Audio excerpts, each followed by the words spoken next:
Welcome to the Truth and Democracy podcast. My name is Rich Procida. I'm the president of the Truth and Democracy Coalition and the producer of the Truth and Democracy podcast. Americans rejected extremism this midterm election. Voters rejected MAGA Republicans, election denialism, and former President Donald Trump. This election was not a wholesale rejection of the Republican Party or a ringing endorsement for the Democratic Party. Sane Republicans still won. And Florida, Texas, and large swaths of the country are deep red. America is still deeply divided. What lessons must Democrats take away from this election? Founder and Chief Creative Officer of DemocraShe and Vice President of the Truth and Democracy Coalition, Dom Jones, and myself, author, attorney, and religious leader, and president of the Truth and Democracy Coalition, will lead a community discussion about what Democrats must learn from the 2022 midterm elections. Dom Jones is a minister who serves with Planned Parenthood on the Electoral and Advocacy Committee.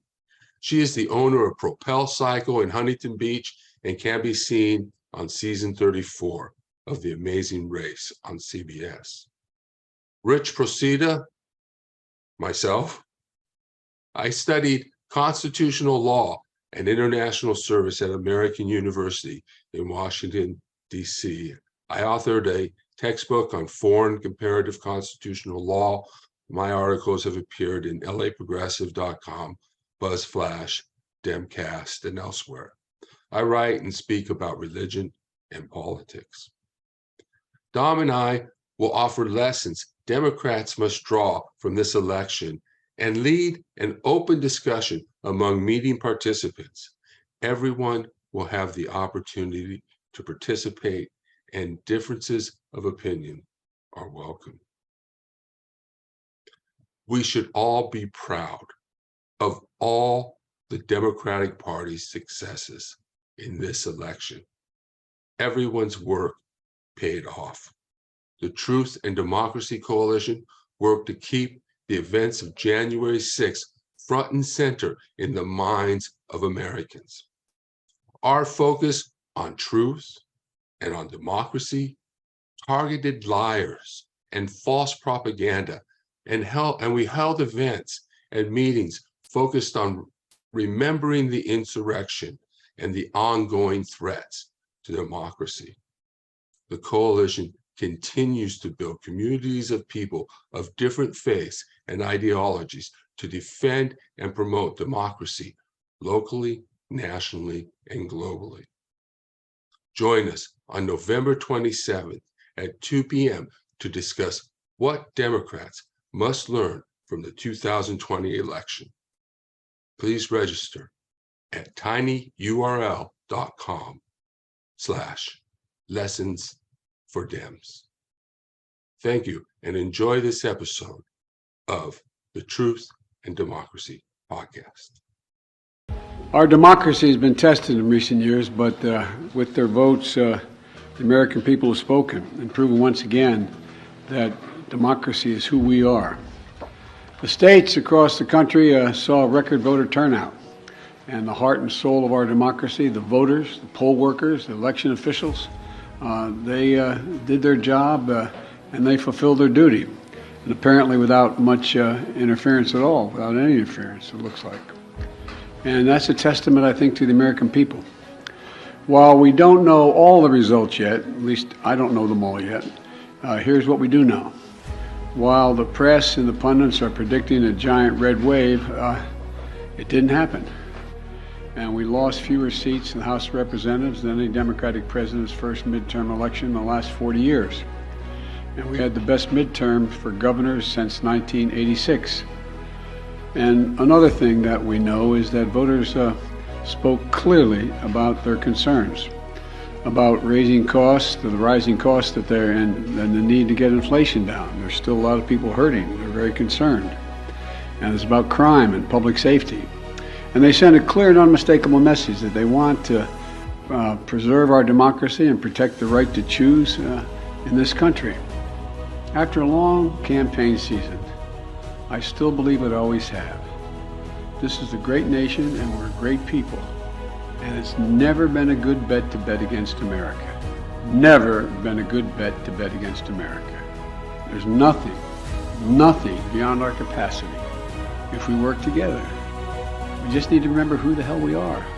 We're the United States of America. The United States of America. There's nothing beyond our capacity.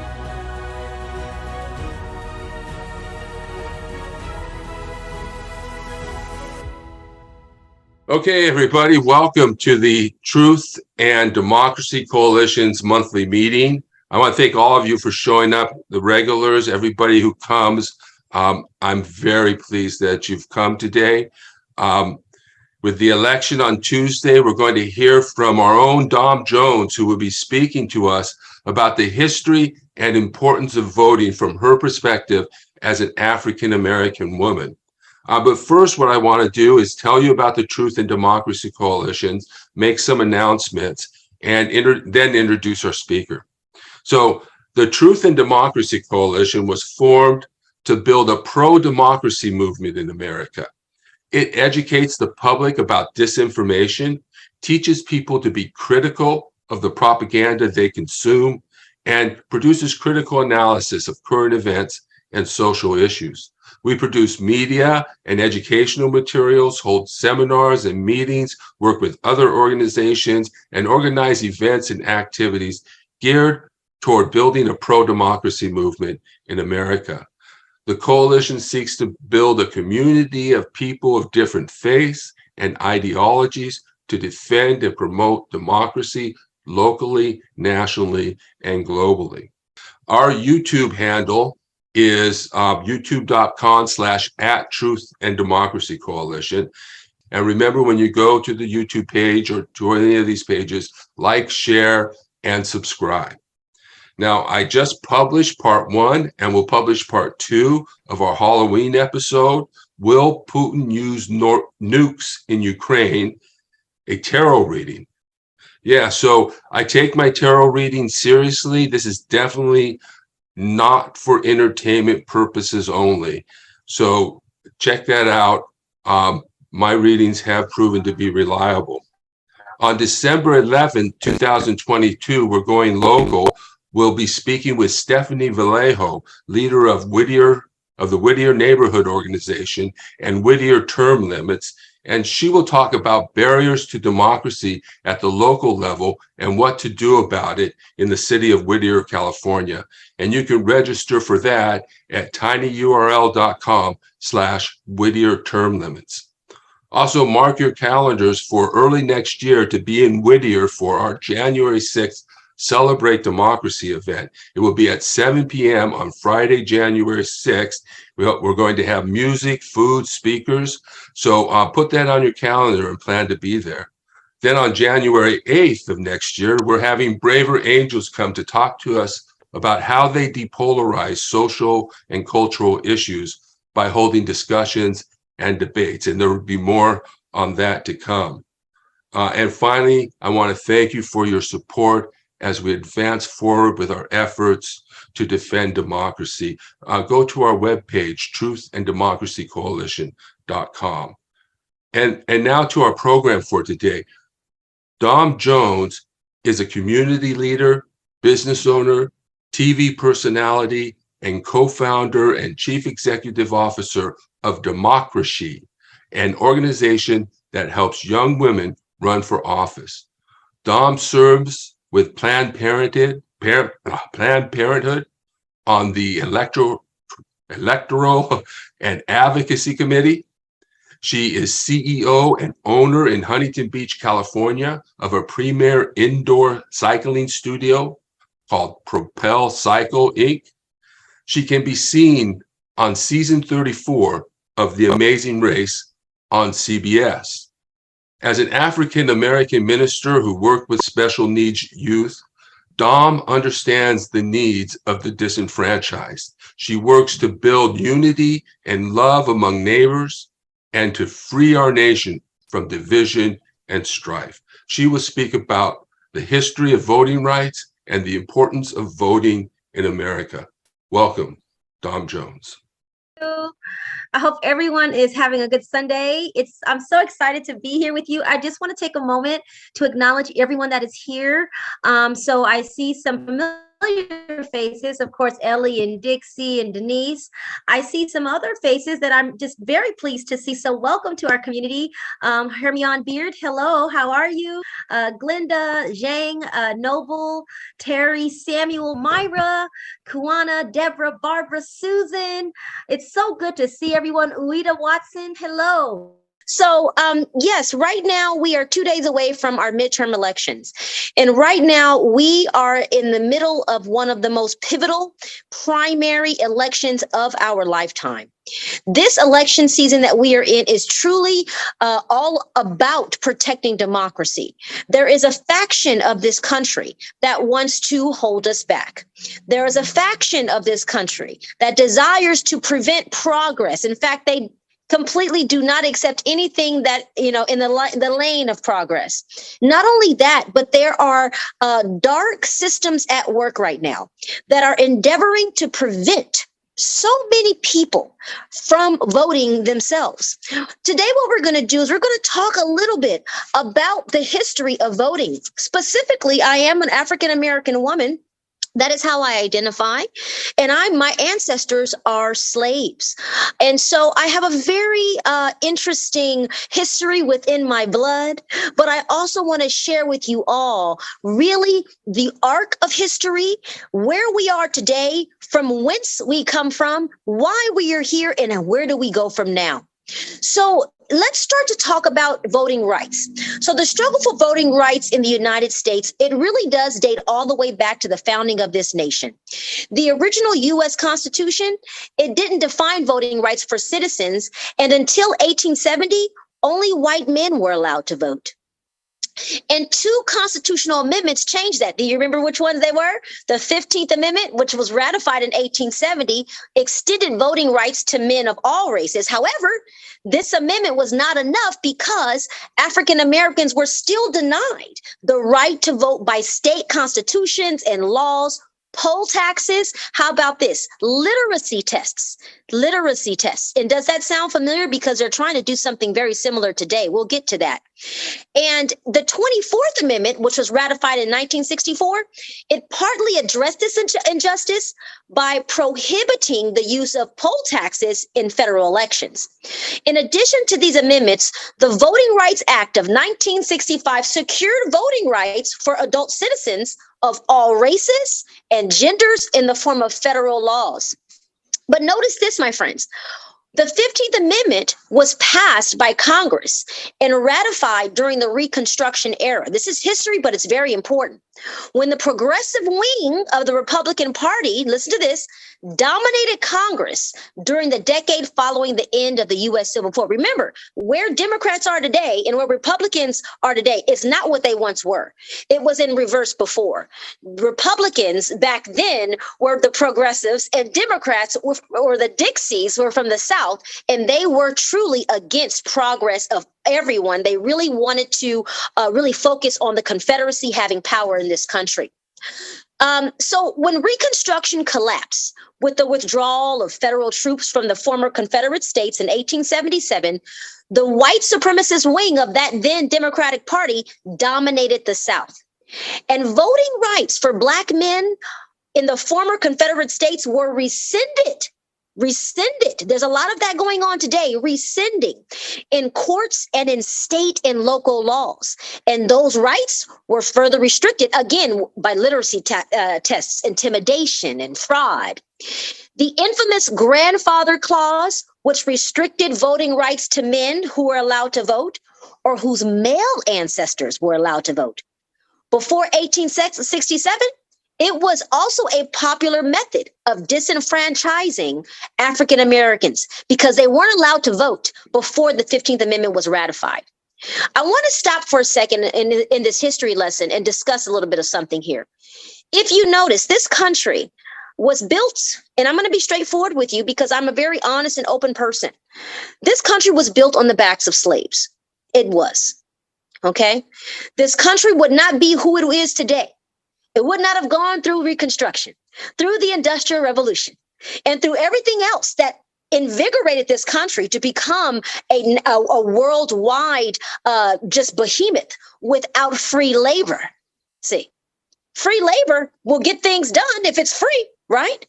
And for hundreds of years, slaves that were brought here across the waters from Africa, from the west coast of Africa, brought to this country and into Brazil in the transatlantic slave trade, were used to build this country, were completely and atrociously treated like cattle. In fact, the 3/5 Compromise, do we remember that? They weren't even considered a full human being. They were property. And as this time progressed and slaves began to recognize that it is not humane to enslave another human being, that they too were human, as they began to read, because remember, during slavery times, it was illegal for them to read. And if they were caught with a book or with a Bible that was used, the Bible was used. You know what the Bible was used for? The Bible was used to tell slaves that you're meant to be a slave because, you see, God talks about how we must care for our slaves. And without the literacy, they thought, oh, this must be the case. Coming from a land into a new country, what are you to believe? But when they began to read and they began to come into understanding and they began to fight, people like Frederick Douglass, so many others like Harriet Tubman in the Underground Railroad, and so many others who paved the way, they began to demand equity and equality as they should have. And this moves us into the 20th century, into the leaders of that time and voting organizations, because the 24th Amendment and the Voting Rights Act emerged from their historical contexts.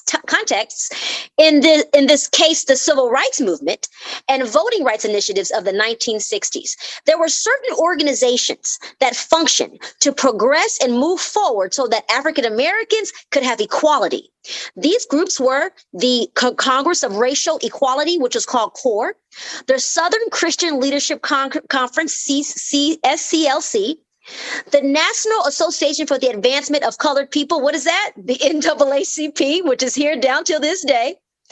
And by activists that we all know, Dr. Reverend Martin Luther King, John Lewis, who we know recently passed not too long ago, Ella Baker, Bob Moses, Stokely Carmichael, and so many others.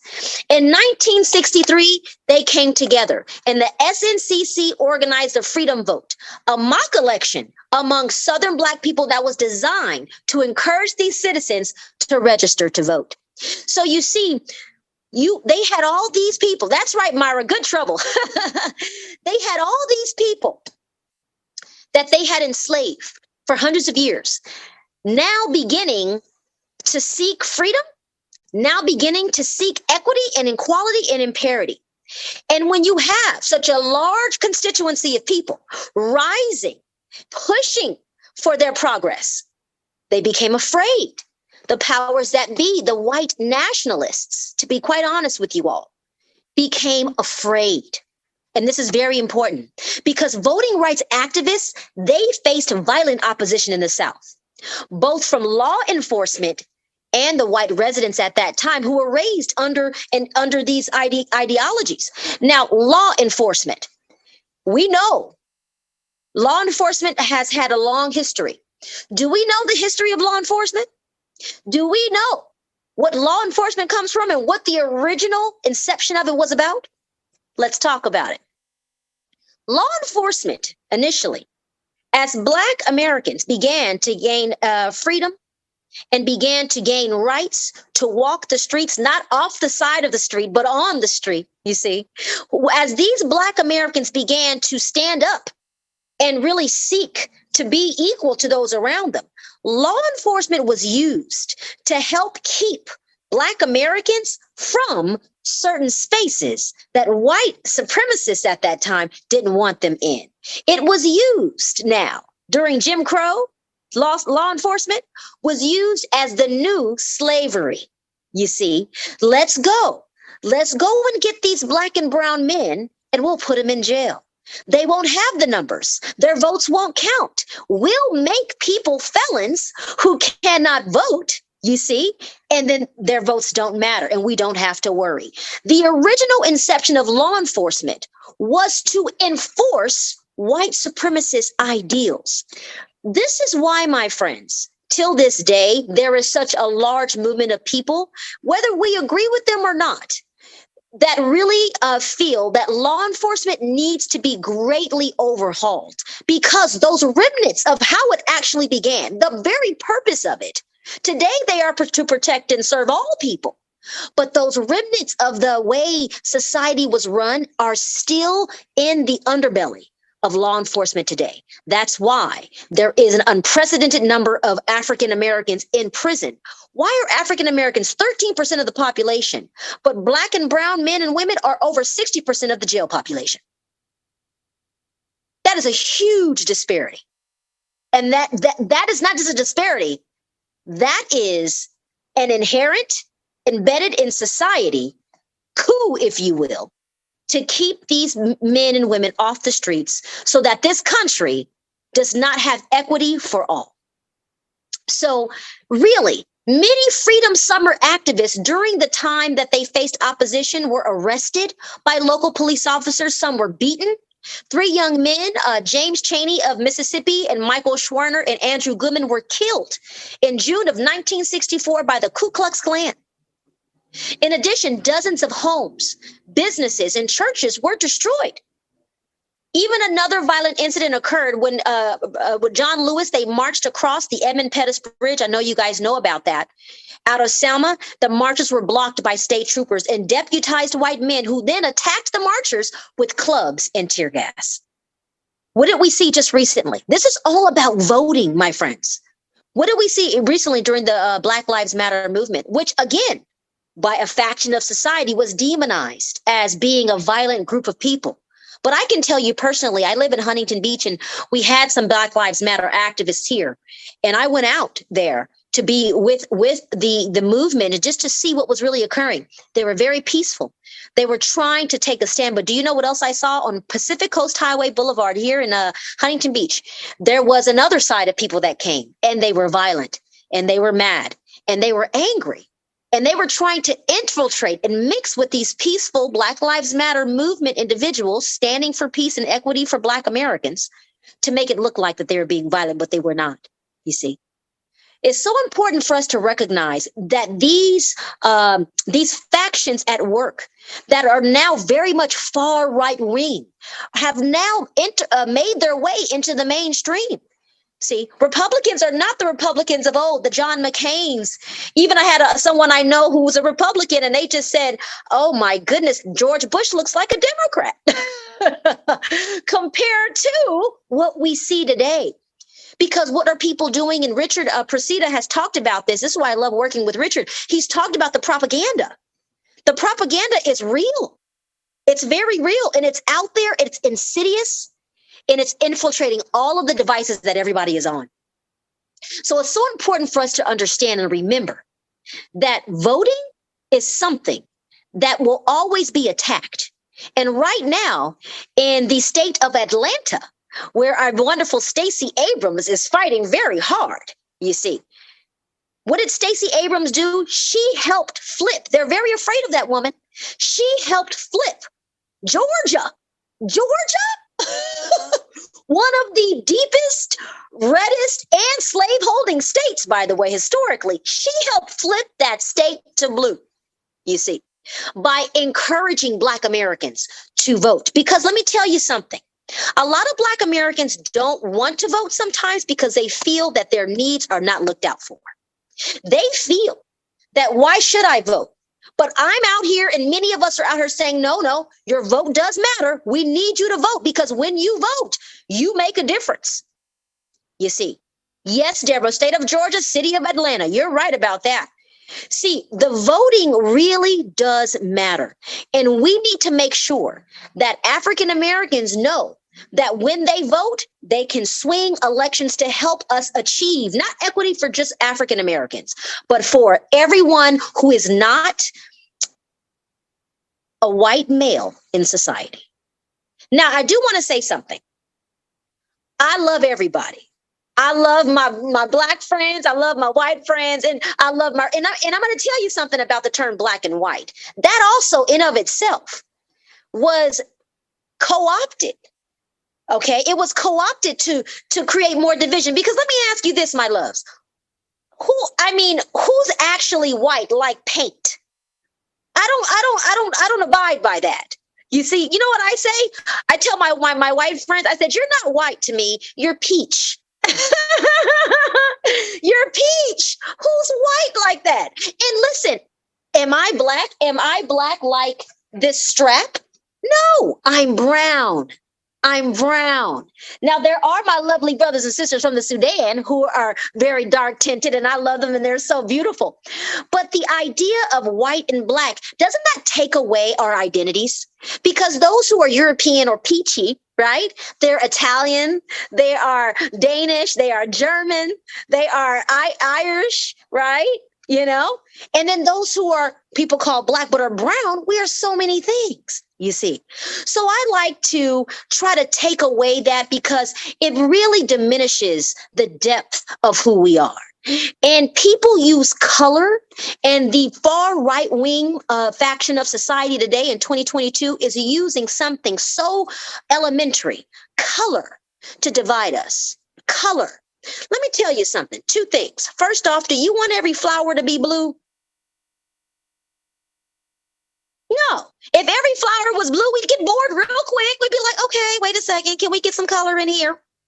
We even like a nice plumeria. Have you seen a plumeria that's white on the outside and then some are pink and orange on the middle? Isn't that beautiful? We are different colors for diversity and beauty. We don't want all the same thing. Color is not a dictum of intelligence. That is the lie that has been told and proliferated over hundreds of years. Don't buy that. Don't buy that. When you see your brown sister or your peachy brother or sister, you look at them and you say, you are me and I am you. Let me tell you another thing. If you were in the hospital and you were not well, and I, unfortunately, I lost my life for some reason, but you don't know me. And you needed a heart transplant. And the doctor said, sir, ma'am, we have a heart for you. Someone is a donor and her heart is coming. Is the first thing you're going to say on your deathbed, what color was she? No, not at all. You're not going to ask that because you know inside we are all the same. You know that. My heart will beat in you like yours will beat in mine. So then why do we focus on those things? Well, it's used as an element of hate. Okay. And we cannot in our communities and in our cities, let that sink down deeper. America thought it was better than this. Better than weaponized hate and political assassination attempts. An example to the rest of the world, blessed with a tradition of peaceful, fair elections. Then came MAGA. Violence, hatred, and cruelty replaced the old Republican Party. When white nationalists, radical domestic terror groups, and QAnon crazies became the backbone of their MAGA party, millions of Republicans said, enough. Biden won with their support. Country over party, one last time. Soon, Trump will return. The worst of MAGA's extremist wing will dominate Washington. What you decide now decides what America looks like for a generation. You're making a choice. Their America or our America?